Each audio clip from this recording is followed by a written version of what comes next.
I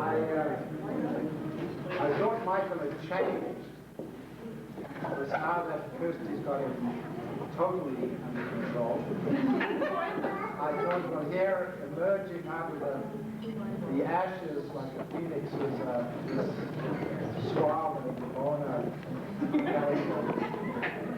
And what's he do on his wedding day when he's all dressed up? He starts undressing at the beginning of the meal. Now this is a characteristic of Michael, because he used to live in the house with him and I. And not only do we have trouble keeping his clothes on him, but his clothes were so tattered and torn that they kept falling off.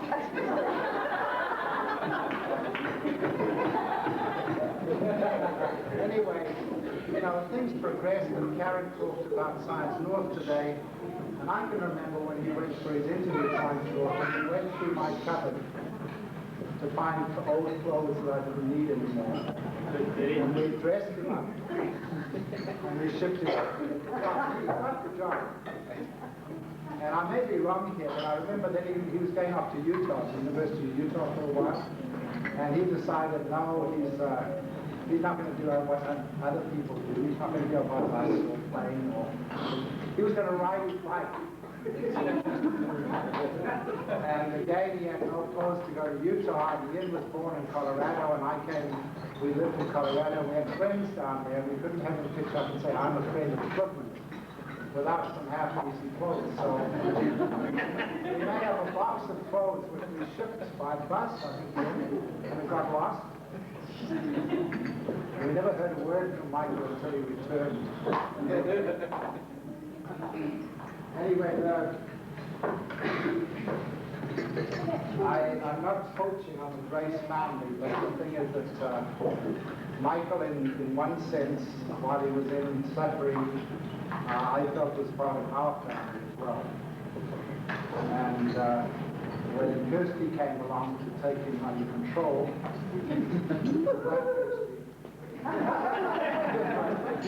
I can remember her sitting in our den one day while these guys were down in the sauna. And they were going to go out and chop holes in the ice, remember?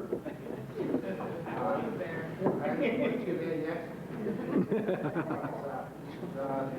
Well, they killed all the milfoil anyway, which was contaminating the lake. Anyway, I am happy. Kirsty, as far as I am concerned, and Francis is concerned, is part of it. And if you ever wanted the old clothes,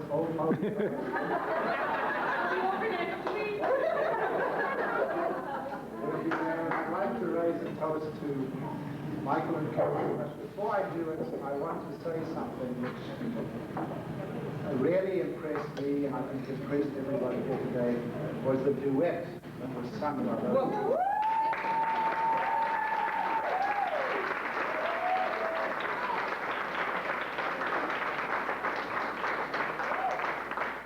Here's so Michael, you've drunk all the beer and all the wine, but I'll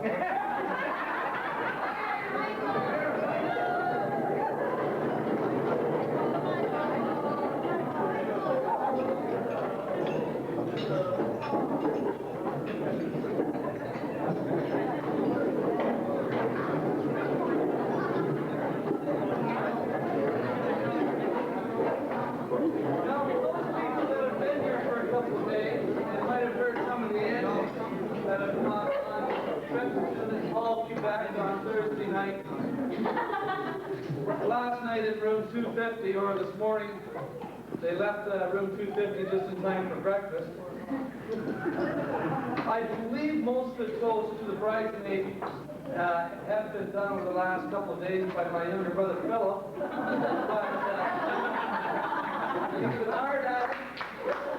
But he is now going to stand up and propose a toast himself. No. I just. I'd like to propose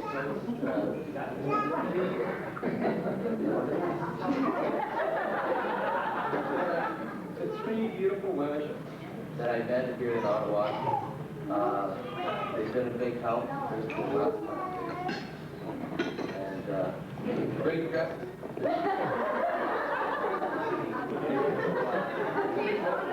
Here's to the bride.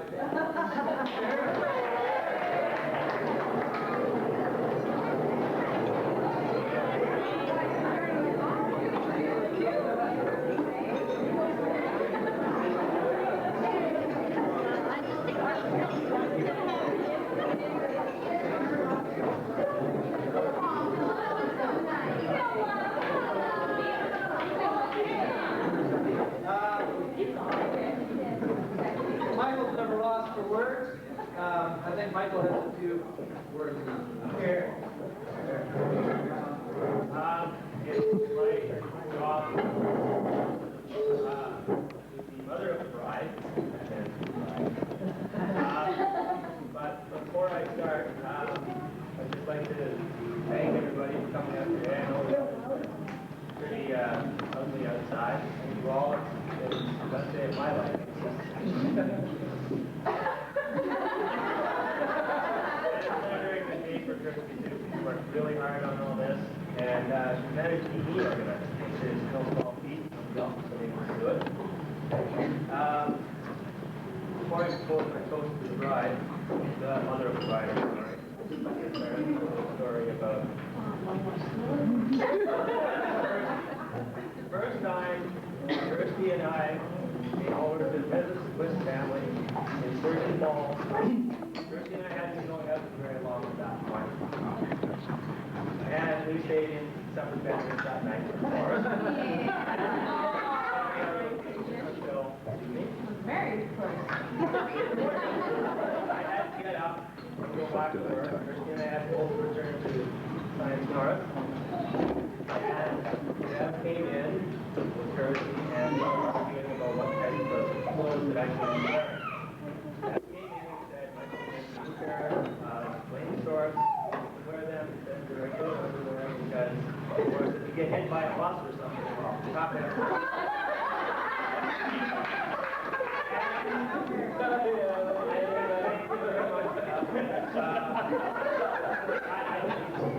I don't mean to way let me get dressed. I've got all flustered, and she said, Mom, just relax. It doesn't need a new pair of underwear. You can just wear the old pair. The old pair, yeah, that's right. And Dad refused and insisted that I take the clean pair. Said, Mom, He doesn't wear any.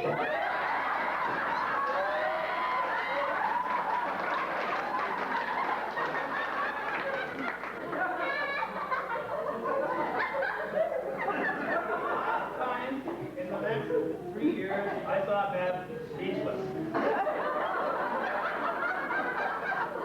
Finally, she found her voice, and she said, Kirsty, how do you know my name? That was the last time I saw Kirsty speak.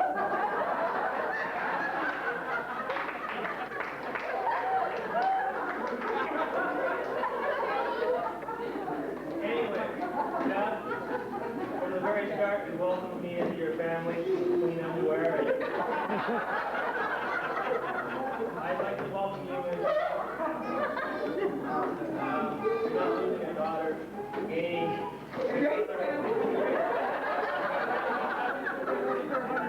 we're a pretty crazy bunch, but we're good. And I promise to take care of your daughter as well as I can. So, Deb, question.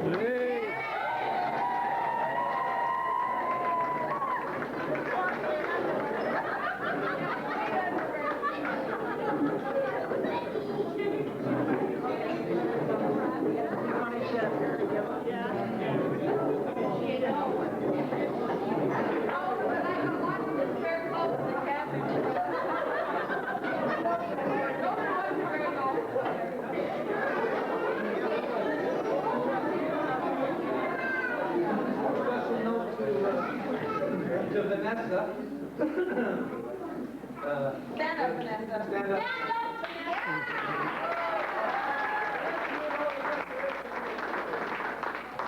And around the table. Every line, one of them.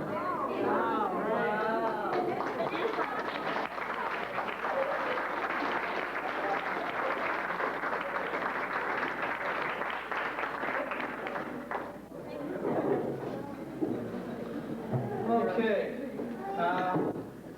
We're going to start with Barry. We're going to start with Barry. We haven't thought of anything, have you? No. So it should be fairly clean. Fun little story. Go for it, Barry.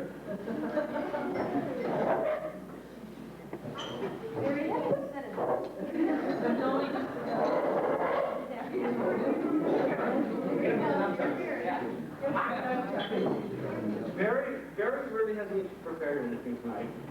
And Barry will just sort of talk. A bunch of friends, family.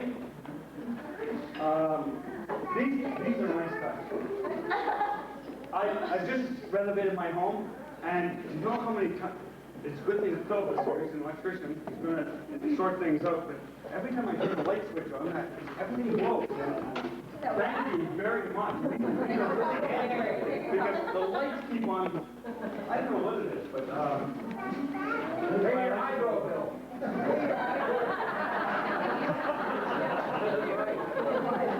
Pay your bill. Michael, it was very nice to hear that Michael is part of your family. John, for some time, has kept Michael as part of his family. Michael, for some time, has been part of our family. I've also heard that Connie Poole in Sudbury also adopted Michael.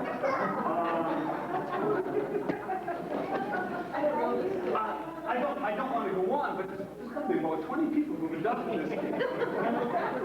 We're looking for another place for him. I'm glad he's finally sent somewhere.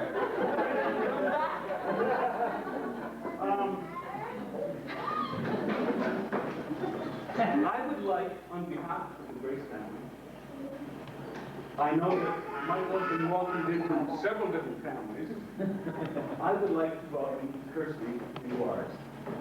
Right on. But I do have a few words of warning.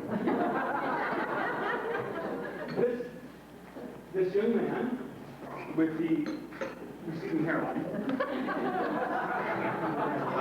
has a few traits that are worth sharing with everybody here. The bathroom thing, right? The bathroom thing? Okay, we'll start with that. The bathroom. The bathroom. Sarah? Sarah, are you ready for this? No. Okay, the bathroom thing. Michael likes to read. He likes to read. Where? Where, Kirsty? Kirsty? Come on, Mike. In the bathroom. In the bathroom. The Sudbury Soccer Association has recently told me, Rugby recently told me a few stories. Apparently Michael had problems when they were on the road. That what they do is they pull in, have something to eat, go to a game, come back, get on a bus, go. Where's Mike? He's in the bathroom. Quick, go get Mike. Where's Mike? He's reading. But on one momentous occasion, Michael, visiting Ottawa, to play rugby. Two bands. One comes in, the other comes in, everybody goes out, has something to eat, everybody gets back in the van and goes. Where's Michael? He's in the other van. No, he's in the other van. Where's Michael? He's in The bathroom. What's he doing? Reading. Michael comes out. Where are the vans? They're halfway in North Bay. Michael is standing there beside the road with a ripped rugby shirt, torn up sneakers, shorts, hitchhiking. To Sudbury. He had to hitchhike all the way to Sudbury because he was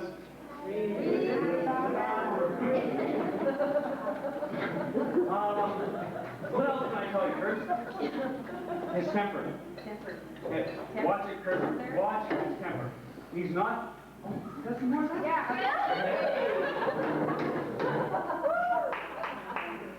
Whoa. Temper. Michael is an even-tempered individual. very even, very placid. He doesn't hold a grudge. He doesn't. Actually, Patty's the one to tell this story. Patty had a beautiful set of these little soap carvings given to her by her brother-in-law, Norm, of little angels. Patty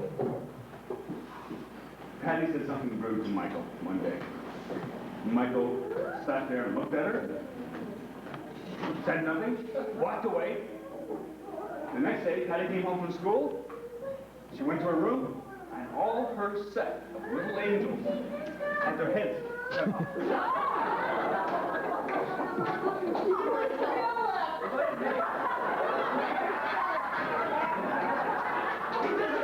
He does not hold a grudge. But beware. Forgetfulness. Michael is not forgetful. Sometimes he has lapses in memory. Sometimes he falls asleep. There was the time when he got on a plane in Thunder Bay and flew to Winnipeg. He didn't have his bike that time.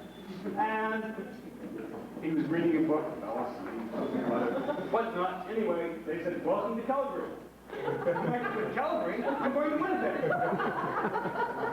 And they said, I'm sorry, but you should have got off 2 stops ago. And Michael said, well, I got to go back. They said, well, you got to pay the ticket. How when you get off? Michael. In fact, there was one good one. I remember 3 or 4 years ago, I phoned Mike. Before I came to school. And I said, I phoned, and I said, I've got to get in touch with Michael. And I got some roommate, I don't know who he was. Perhaps you, I don't know. Anyway, Michael's at the library. Okay, fine. Can you have me phone his brother Barry in Alberta? No problem. I waited 2 minutes, nothing. I phoned again. Michael's not here. Can you have me phone his brother Barry in Alberta? 2 days later, nothing. Phoned again. Can you have Michael phone his brother Barry? Michael's out. Finally, I think it was Al, was it the 4th or 5th time I phoned. Michael's there. And Michael says, oh, thank God. He says, you know, every time we phone, I'm out. I said, why didn't you phone back? He said, I was downtown. I had my book with all my phone numbers. And I was in a phone booth. I phoned this young lady. I think Kirsty was her name. And he said, and I walked away. And I came back half an hour later, and the book was gone. Someone took the book. I forgot it there. And he said, I don't know anybody's phone number without the book. And I said, Michael, it's in the phone book. Phone up directory assistance. There's only one place in Lethbridge, in Alberta. Just phone up. Oh, I thought of that.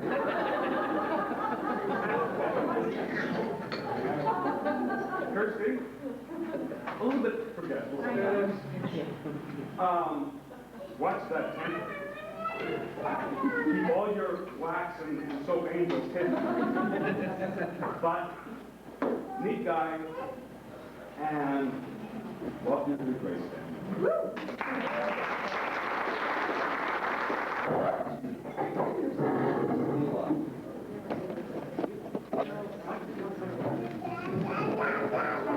I promised myself that I wasn't going to get all stuffy on this right now. You're going to? So, okay. In May of 1991, at the quiz camp on Clear Lake, up north, it was indeed a special time. It was the day, to Kirsty's surprise, that while we were there, Mike got down on one knee. He really did. I was there. I saw it. He got down on one knee and presented Kirsty with her grandmother's ring. The look on Kirsty's face was priceless. We'd been sneaking around for most of the day. We were celebrating Mother's Day, my birthday. We weren't celebrating an engagement. Beth had picked up the ring at the jeweler's because we had it sized to fit Kirsty's finger. And we hid it in the trunk of the car. And Kirsty really had no idea about this. She really didn't. And Bev was like freaking out. Like writing notes all over the place. Notes closer to the fridge, you know, buy cake. Bev writes notes for everything. Go to the bathroom. No, it was good. It was good. It really, when Mike got down on his knee and asked Kirsty to marry him, it really brought a tear to everybody's eye who was in the cottage. Me being my usual self, I bawled my eyes and hugged Kirsty and Mike and bawled my eyes out the door. It was really nice.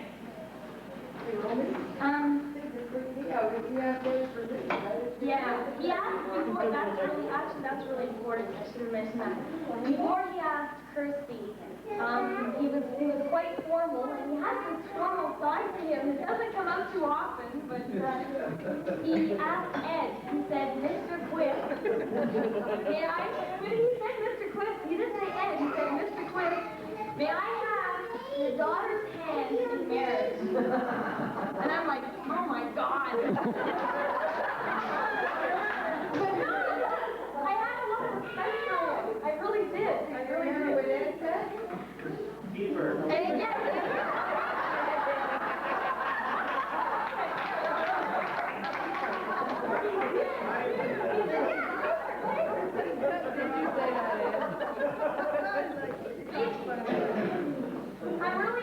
I'm really happy for these two because of all the friends I have, I know that these two are really meant for each other.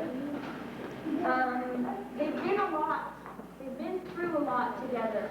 And to all that know them, they all know that they've been through it together.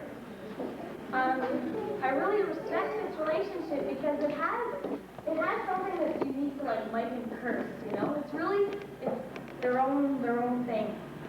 About Mike, I've always really liked Mike. The first time I met him was several years ago, and it was a Valentine's Day weekend. It wasn't under the best of circumstances, but I was really pleased to meet Mike. I had heard a lot about him. There's one thing that really stands out in my mind, I think, of what I like most about Mike, is that he really cares for Kirsty. And it makes me happy to see Kirsty so happy with him. Mike is really an interesting creature. Like his brother Barry said, about the fact that I think there's two things that really characterize Mike, and that's that he likes to eat, and he likes to read. Okay? And like I've seen him a lot with the book, but I think I'm just going to talk about the eating part. Several months ago when we were running around doing things for the wedding, going mental, there was one thing that really stands out in my mind is we were in the car, and my car was a mess, and Mike was in the back seat, and Kirsty and I were in the front, and he found an old bag of chips. In the back seat. And Mike goes, he says, Roll. And he was really tired. He was just in the back. And I felt really bad because we were ignoring him most of the day. We were trailing him around to like 10 million different places. And he said, Roll, he said, can I have some of these chips? And I'm like, I wanted to be really polite with him. And I look at Kirsty, and I'm like, oh my God, like these chips have been there for like a long time. I mean, they've been there for a few days. They weren't, the bag was gone. Anyway, Kirsty looks at me, and she says, well, my little Pookie will eat anything. Don't read into it. But anyway, I think from Science North to baking bread and making wine in Quebec City. Kirsty's stained glass little project. These two really make a great team. I think that they complement each other in a lot of ways. They find their strengths in each other. Like I said, they have been through a lot together, good times and hard times already, and they've made it through that, and there's still lots more to come. But they've been through it together. Here's two people that really share a genuine love for each other, and they're good for each other. About Kirsty and I, it's, I'm not gonna cry. It seems like it was just yesterday that we were two little snotty-nosed kids growing up in Sturgeon Falls. I thought you ought to speak English. She really did. See, I was afraid. She taught me how to swear in French. I was a French person. Yeah, anyway. And I think there was a lot of things that I remember a lot about, you know, sharing the trials and tribulations of growing up in Sturgeon Falls. And I'm proud of it. Like I was telling you guys, I really am. Like I'm from Sturgeon Falls. She gets mad at me for being proud. I'm really proud of it because I think I wouldn't be the person I am today if it wasn't for that. But anyway. I think from the crime fit that we used to put our mothers through when we wanted to sleep over at one another's house, to the jealousy that I really felt when there was a time when my mom asked Kirsty to be in a fashion show for Sturgeon Falls that I couldn't be in because I was family. To those special bumblebee costumes that we shared in our ballet recital, it was really good. It was really memorable. And although we didn't spend our high school years together, that's what Leanna, Maureen, and Karen, and Carolyn, and Tina, and Debbie were there for. Kirsty and I were still very much together in spirit. It's like every time we spoke, we seem to have that knack of bringing the 10-year-old child out of each other. I mean, we still act like kids, like we're really mental. Okay, anyway, over the past year, getting ready for today has been a really special event. And I think that Kirsty and I will always remember the laughing hysterics at the Westgate Mall parking lot. They spent so much money at the Westgate Mall, it's not even funny. But anyway, we're going to get off one. Another aspect of this was, like I said before, was the fun that we had with Leanne and Maureen, and it was really a lot of fun. Like, it really was, wasn't it? And not a drop of alcohol either. We don't need alcohol. I don't know what it is. We have like a really silly sense of humor, and it just kind of like goes together. I think one of the crazy things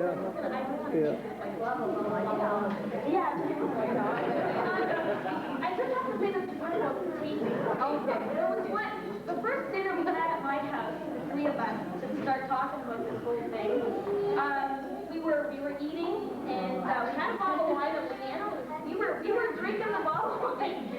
And we said what we were going to do for Kirsty to have her three friends remember this. We were going to tape ourselves. And Leanna said, well, do you have a recorder? And I thought she meant like a camcorder. And I'm like, oh my gosh, like I don't have one of those. She's like, no, stupid. Like a tape recorder. And I'm like, yeah, okay. So I got a tape recorder, and we put it on, and we thought we were going to tape the whole conversation. We were talking about the suits and the nylon and what we were going to do and everything. And we went on for about 4 hours. And like every time we talked, we'd say, this is for you, Kirsty. You know, like we'd be talking, you know, we'd be sharing and everything, and we'd say, this is for you, Kirsty. Well, anyway, after about 4 hours of taping, we said, we wanted to listen to the tape, and the tape wasn't on.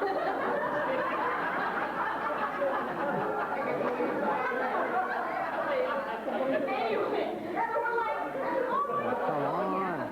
We were talking, freaking out, like the tape wasn't on, and here we were talking, and the tape wasn't on. Anyway, so we laughed. Well, let's not get into that. Anyway, so then Okay, so here's three little virgin girls in Toronto, you know, thinking we're the coolest thing in the world. Can't even turn a stupid tape recorder on. But anyway, Kirsty, let me ask you about Kirsty. I'm going to do this really quick. She is probably the most positive, down-to-earth, practical, warm,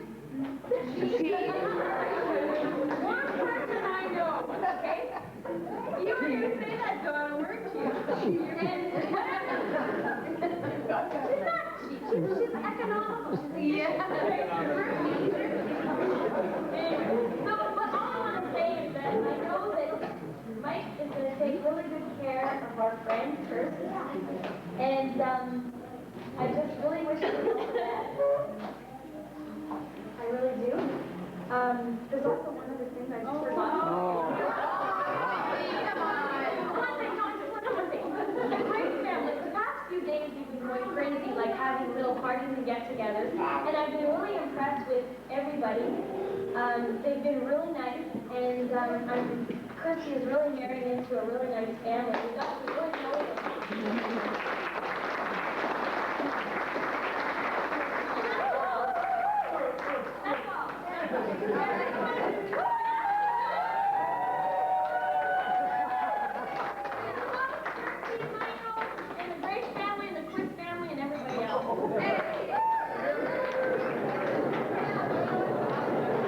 But 10 years ago, Michael, you know, he didn't clean his apartment, as you heard from Barry. Well, it turned out he wasn't a slob. I mean, we all thought he was a slob, but he really wasn't a slob. He was just being friendly to the environment. He's letting things, you know, grow and change into different things. He was conducting scientific experiments. In fact, he had his own miniature ecosystem existing in his apartment. And you should have seen it. Very complex. Mike is a visionary, and I didn't think that at first, but I know that now. Michael is ahead of his time. Take, for example, fashion. During the 80s, Michael was still wearing bell bottoms. And he knew this and come back around because now, as you see, bell bottoms are back in style. Mike was a leader there. Mike was also a leader in the field of Facebook. Because Mike used to form these wonderful different drawings on his face Sunday morning when he head off to school or off to work at Science North. And I'm sure he's influenced a lot of people, tattoo artists and various other people. But then Mike met Kirsty, and Mike decided that he was going to share some of his wonderful skills that he had with Kirsty. And he did. He taught him the joy of living without a car, shopping for 40-pound bags of rice and carrying them home on your bike. The new suitcases of beer. It was a new and exciting challenge of trying to get to work on with the exciting buses that never quite know and in exchange, I think that Kirsty taught Michael a few things as well. And she brought him into the 20th century as far as fashion really goes. She taught him the new wonders of things like underwear and glasses, which he really didn't understand before.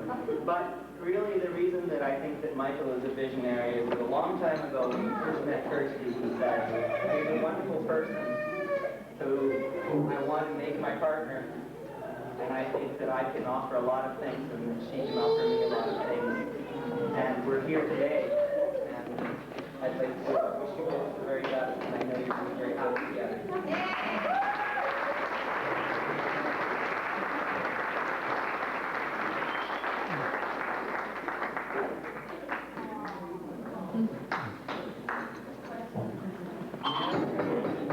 For those of you who don't know me, I don't usually have a whole lot to say, so I'll... Aliens have stolen her and left her alone. Is it 40 pages? Now? No, very brief, very brief. I've known Kirsty for about 23 years. We met when we were 4 years old. A lot has happened in those 23 years. I can recall many things that Kirsty has done, and most of which is because she was usually persuaded by one of us, meaning that table over there.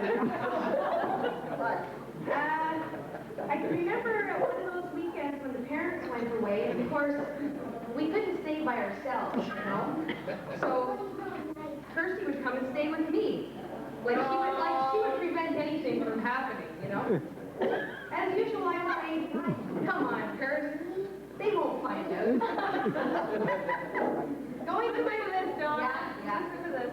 And usually going down to Mom's cigarette machine and rolling a few cigarettes, or rollies, as Kirsty would call it. And then, of course, choke to death on them. Till smoky things. But there's one thing that I simply cannot let go untold. To all that is here today on this momentous day. We couldn't have been older than 6 or 7, but as usual, we definitely knew better. I remember seeing an envelope. I think it was a church envelope. I know what she's going to say. And I believe it had at least $2 in it, but enough that we figured that Ed couldn't possibly remember how much was in it. So I'll let first off the hook and saying that I probably coerced her into taking it. Nevertheless, Kirsty did take the money. And she did get caught. And Ed can vouch for that, and so can the United Church. Kirsty used to always say that, oh, she never had a boyfriend. She never had a boyfriend. Leanna, you always have a boyfriend. Well, it's true.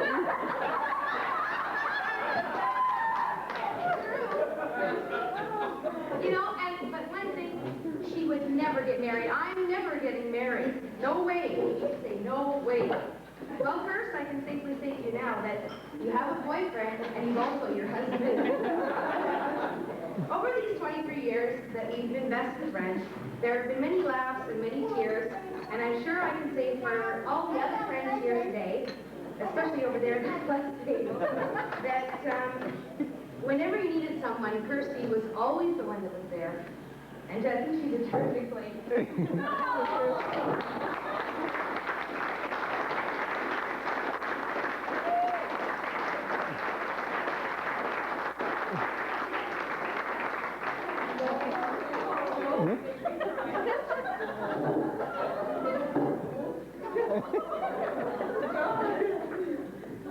Okay, now, Barry feels that he's a little left out. He hasn't had enough time. He would like to come back up and play.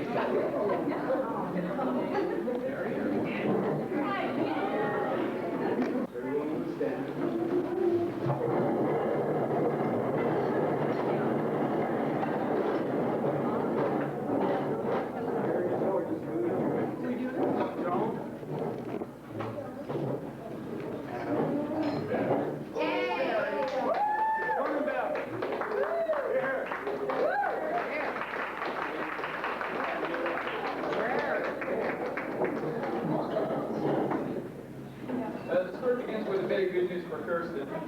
Kirsty, you don't have to ever worry about Mikey running off with another man.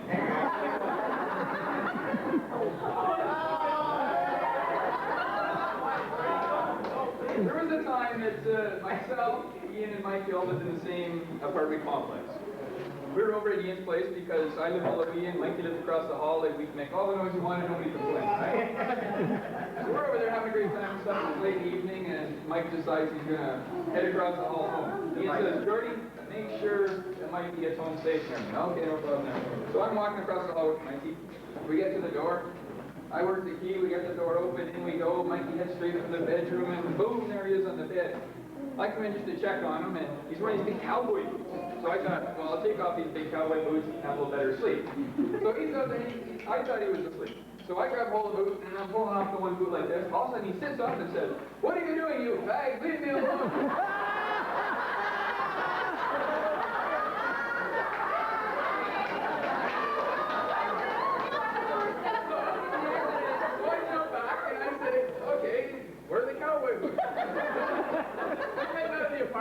I'm just about to open the door, and there comes Mikey out of the bedroom. Hey, get out of there! Get out! Get out! Get out! So I get outside the door, and the other side, and all of a sudden I hear the door boom on the other side, I hear the lock go, I hear the chain go, and then Mikey looking me in the eye going, "Get out of here, you going!" So I figure, I gotta share this with Ian, right? So I go over to Ian's like, Ian, you gotta see this book. So we go back and we knock on the door. So we hear some banging around there, boom, bam, bang, but the door opens, it's just the chain on there now. He sees me again. What are you doing back for more?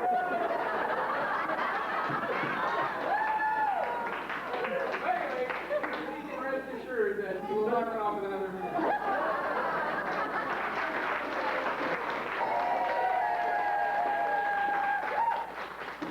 First of all, on behalf of the Quist family, I'd like to thank each and every one of you for coming out, some large distance, some short distance, to our solemn occasion, joyous occasion here today. What do you have not for you? Yeah. You should have seen me last night. Anyway, I'd like to thank each and every one of you for coming out. I don't know really how to trying to restrict 6 hours of Kirsty and Mike and try to put it into 1 minute or two. It's an impossible task. But before we really get into the festivities tonight, we're going to have a dance, as you know.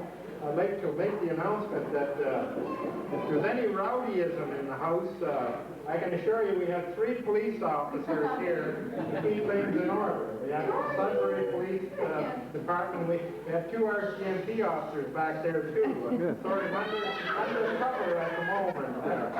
And if the rowdyism gets too bad, well, we have about 7 or 8 nurses to look after. I guess I better deal with that business of the $2 United Church thing. That's behind the face. Yeah, sir, I wasn't going to bring this up with you. I told Kirsty I would, but really I wasn't, you know. And so of course you did, and now I have to finish. Yeah, it was $2. It was a Sunday school donation. I think it was Kirsty's Sunday school donation. We have a little shelf that we put the money on, little envelope, you know the shelf. And Sunday morning, we're all set to go, and we don't want to go digging around for stuff and have it ready. And of course, Sunday morning, it wasn't there. Oh my goodness. Where did the $2 go? And of course, we started with Eric, where's the $2? Ray, did you take the $2? And of course, when we asked Kirsty 2 or 3 questions, she just had to blurt it out. Sorry, Daddy, I took the $2. I wanted to buy Leanna's gum. Then Mom and I, of course, had a family get together. I don't make these decisions all by myself. We will have to apply some corporal punishment. That was in the days where a little spanking was considered to be a good thing. Thank God for that.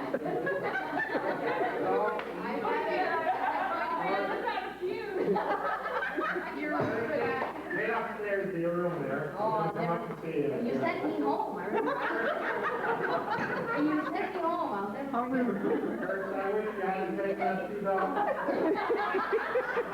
You made it a lot harder on me than it was on you. Remember that, sir. But anyway, Kirsty, of course, brings a lot of fine qualities to this union, and one of those, well, the dictionary calls it parsimony, you know, or frugal. But most of us, like Leanna, just plain cheap.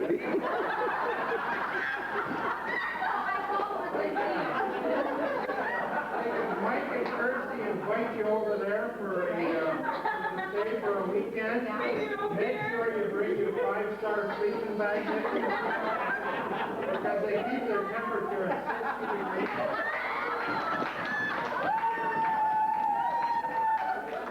In the daytime, they cut it down to 50.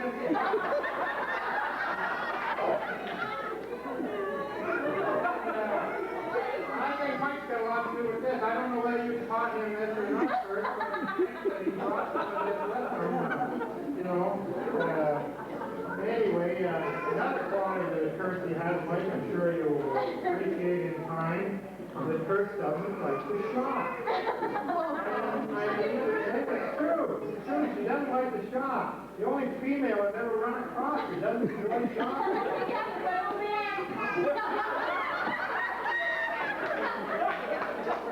Kirsty and I have spent hours pacing in front of supermalls waiting for Ma to come out of it.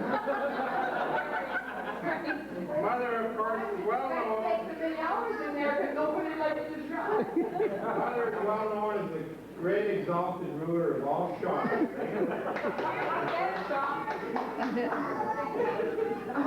And Kurt, I'm convinced, that if you'd somehow been into politics a few years ago and become Minister of Finance, we would not have the financial problems.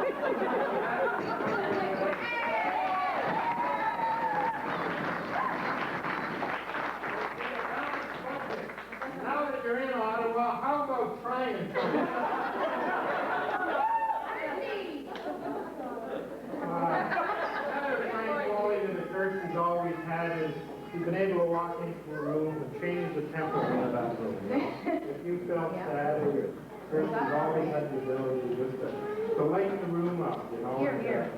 And we all miss her. She left a void in our home when she left to go to university. We don't see her too often, and we really miss her for that. When she was very young, of course, about the time when she was in a United Church Stealing money. holidays, she was going to public school, and of course Dale Hillman's up here, the principal. Dale testified that Kirsty was really quite what they call a chatterbox in those days. And she entered in the public speaking contest. She won that 3 years in a row. Well, there's a side story with this that I want to tell you about. Because of that, she was appointed as the mayor of Sturgeon Falls. One day. And they brought her to the town hall, put her on the mayor's table in the chair. The North Bay Nugget came along, took a picture of that. Do you remember that? Yeah. And but the side story I want to tell you about is that I left Montreal when I was 16 years of age. I was going to high school there. And I met a very good friend there that we used to chum around. We used to hang around, as they say. His name was Bob Runsman. He happened to be in North Bay the very day that they published that picture of Kirsty in the North Bay Nugget. So he looked at that name and he said, well, I must be a relative of my old friend Ed Swiss, So he looked up the Sturgeon Falls section of the North Bay phone book and he phoned up, and sure enough, Ed Swiss, So we spoke together. We invited him down for supper. We took him on a tour of the town, to the mill, and we had a great time together. I had a phone number in Montreal. Next time we go down there, I'm going to go see. But that's the sort of thing that Kirsty's done for you, see? Thanks very much, Bert.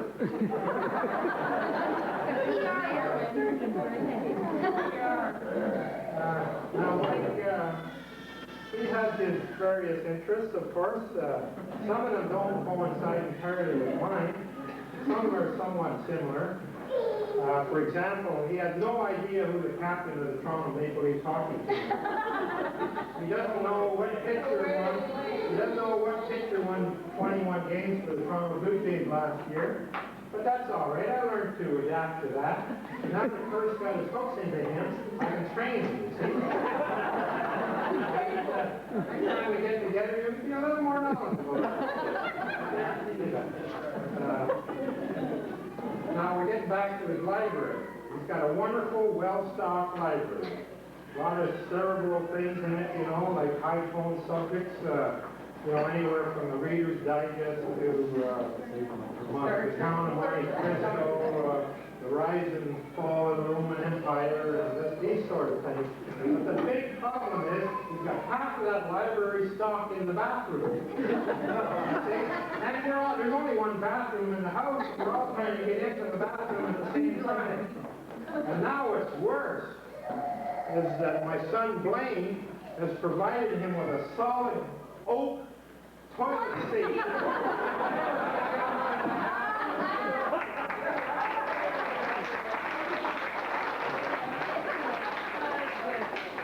Anyway, I think I better. Well, I think you're both wonderful, caring, loving people. I think you'll do very well in life. You're both members of our new age, you know, the environmental energy conservation, the common food law. You know, this is all things that the older people here sort of sneer at, you know, but, you know, in time they'll come to recognize that. I think you're ahead of your time there, Mike, and Kirsty, and you're ready for the 21st century. You're going to drag some of them. That's all right. I don't have any more else to say other than, Mike, thanks for joining our family. We're happy to have you. You'll always be a grace, but you'll be a part of the twist. Thanks very much.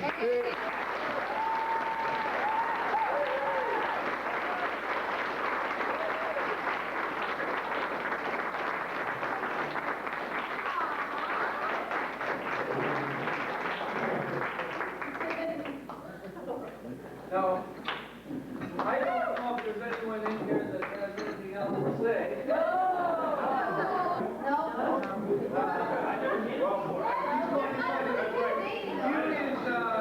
His brother-in-law, Patty's husband. My sister's husband, right? Yeah. I was in the same position as this young lady 6 years ago. I don't think you realize how these two people are really peas from the same pot. There's a story that some people come to know in the last couple of years. And Patty is on here. And Paul. That has to do with Sunday school collections. All right. Good one. We already know Kirsty's behavior. Okay. It seems that Patty, Mike, were driven by Joan off to church. Joan being Anglican, this crew being Catholic. Joan dropped them off to Catholic church and went off to the Anglican. They had the collection money. Don't know which one actually had it, whether it was Patty or Mike, but somebody had it in their pocket, put in the collection money. After Joan went around the corner to go off to church, these three abruptly made a 180-degree turn and went down the street to Cotter's coffee shop. And they were off to do their own thing after church anyway, so it was great. This went on for the fall month. Come the end of the year, at income tax time, the notices were sent out by the church. And Joan said,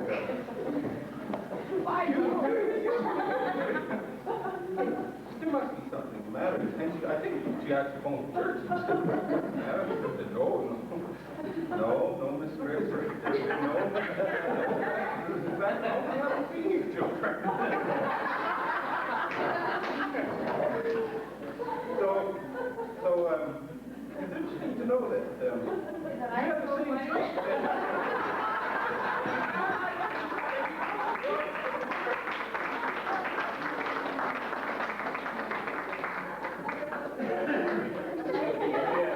I just wanted to know how close you guys are. 21 years, but I never knew you, so a few years ago. I think the first we heard about you was Colleen Patty's sister, because we heard that Michael Johnson had caught his eye. Patty and I talked about this. We just don't believe it. Patty definitely couldn't believe it. I knew Michael a little bit. I was trying to think of who you see. Because I didn't know anyone that really could fit with Michael.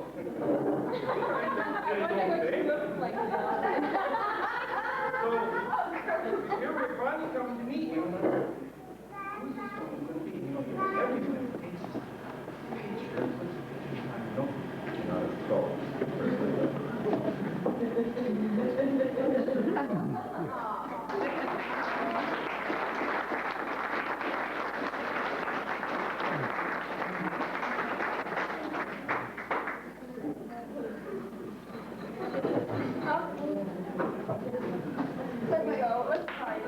Oh, no, Mary again.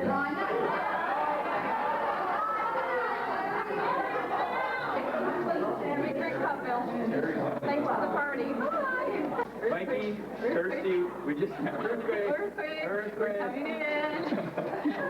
Okay, Mikey and Kirsty, we just want to wish you that your marriage is just like ours, a 50-50 relationship. I tell her what to do. I tell him where to go. Congratulations. Congratulations. Have fun.